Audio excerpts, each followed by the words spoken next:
This season's version of Arsenal is point-blank scary. If you support a rival, you might want to look away or change your bets, because this summer squad is terrifying and will change everything. Arsenal were close. So close last season. They played fearless football, even pushed Liverpool all the way. But in the end, it wasn't enough. They lost the league. They were good, but they didn't have the one thing every champion needs, a finisher. For all the beauty in their play, there was no chaos in the box. No striker defenders feared, and everyone knew it. Rival managers said it. Rival fans laughed at it. Arsenal created everything, but finished nothing. But now, that missing vital piece is here because Arsenal have re-strategized and brought in a game-changer, Viktor Gyokeres. This team is now a squad with teeth, a striker who doesn't wait for chances. He creates them. Last year, Arsenal frightened opponents with their play. This year and the next, they will terrify the Premier League with their goals. This summer buys wasn't about ripping Arsenal apart. It was about fixing the one thing everyone could see was missing. Because the truth is, Arsenal already had the pieces. Raya in goal, Saliba and Gabriel rock solid at the back, Rice patrolling midfield, Saka flying on the wing. It was all there. But when the season came down to moments, when it came down to goals, Arsenal ran out of firepower. And that's why the Gyökeres signing feels different. This isn't a flashy luxury buy, this is the intervention. Straight from Sporting, Viktor Gyökeres arrives at Arsenal as one of Europe's deadliest strikers. Last season, he dominated Portugal, finishing as the league's top scorer with 39 goals. That's not hype, that's proof. He presses, he finishes, he makes defenders panic. Arsenal didn't just buy a striker, they bought inevitability. But here's where it gets scarier. Arsenal didn't stop there. They went and rebuilt the midfield into something terrifying. Martin Zubimendi, the man from Real Sociedad, compared to Rodri for how he dictates tempo and shields the back four. And he's already making an impact in England, scoring a stunning brace against Nottingham Forest to prove he's not just a controller, he's a match winner. Alongside him, Christian Nørgaard brings Premier League grit, the kind of player who thrives in high-pressure moments and frees up Declan Rice from carrying the entire midfield on his own. Then there's the wild card, Eberechi Eze, 34 goals and nearly 150 league appearances with Crystal Palace before making the jump. Eze doesn't just play football, he dances with it, drifting past defenders, creating chaos in packed defenses, and offering Arsenal something they've lacked when the game slows down, unpredictability. And the wings? Reinforced too.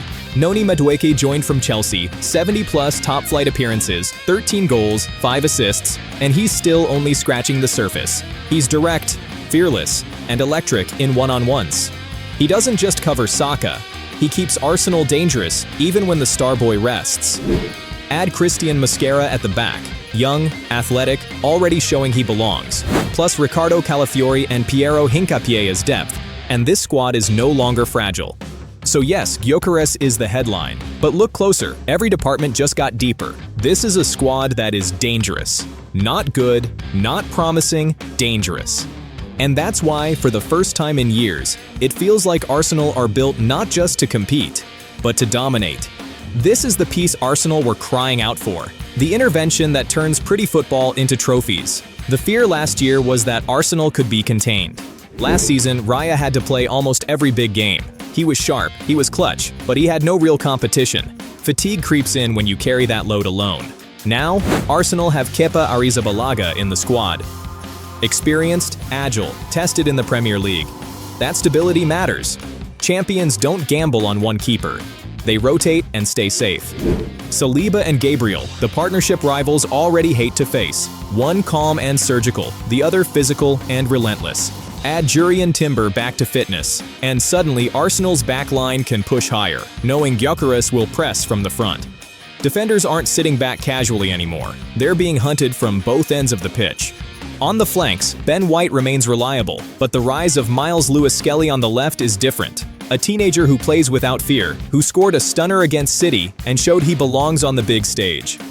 This is where Arsenal quietly became terrifying. Declan Rice is already one of the most terrifying midfielders in the league, but now he isn't alone. Martin Zubimendi arrived from Real Sociedad, Arsenal's Rodri, sharp in reading danger and a natural shield for the back four. Alongside him, Christian Nørgaard brings grit and composure, perfect for those high-pressure fixtures where games are decided in the margins. And what does all this mean? Martin Odegaard is free to create, free to drift higher. And don't forget Ethan Nwaneri, still a teenager but already showing sparks as Odegaard's understudy. Arsenal finally have depth and creativity. Here's where the squad chaos comes together. On the right, Bukayo Saka, still the star boy, still the most dangerous winger in England. But the pressure is lighter now. Behind him, Noni Madueke brings unpredictability, pace, and that spark to flip games when Saka needs a breather. On the left, Gabriel Martinelli's directness hasn't gone anywhere. He'll still run at defenders, still stretch the pitch, still create panic. And when Arteta wants to change tempo, Leandro Trossard steps in, clever, versatile, deadly around the box. Arsenal don't just have wingers, they have styles, options, chaos. And then there's the man himself, Viktor Gyökeres, the focal point. He's the striker that forces defenses to break shape, and once they do, Arsenal's wide men flood in. Odegaard threads the ball, Rice crashes late. It's not just attack, it's overload. Think back to last season, or take Martin Odegaard. 6 goals and 12 assists in 40-plus appearances. Good, but not his ceiling. What makes him dangerous is his pattern. Every season, he levels up. He adds something new. Then there's Bukayo Saka. 26 goal contributions last season despite playing through injuries. They're not just stronger on paper, they're more unpredictable in reality. Last season, rivals knew the plan. Sit deep, block the wings, frustrate the striker. This season, there is no plan. Because how do you prepare for a team that can score from everywhere? This isn't the Arsenal that blinked in decisive moments. This is Arsenal with a new edge, sharper, hungrier, and far more ruthless. Last season, Arsenal needed 5 chances to score 1. This season, 1 chance is all it takes. And when you combine that efficiency with a squad already built to dominate territory, tempo, and transitions, you get something terrifying. And with the Premier League tighter than ever, and Europe waiting for someone to shake the hierarchy, Arsenal walk into 2026 no longer asking, "Are we ready?" They're forcing everyone else to ask a different question. How long can you survive against a team that refuses to stop coming? And yes, City are still a machine. Relentless, ruthless, the standard everyone measures against. Isak now leading their line, but Arsenal already edged them in head-to-head battles, showing they can go toe-to-toe with Arne Slot's attack. Chelsea are gambling big again, throwing money at their rebuild. But Arsenal's structure and composure have exposed them when it mattered. Arsenal aren't underestimated anymore. They're walking into the same ring as these giants, and they're swinging back hard. They are not sidelined anymore. They are the future. If you enjoyed this breakdown and want more deep dives into football's biggest storylines, don't forget to like this video, subscribe to the channel, and hit the bell so you never miss what's next.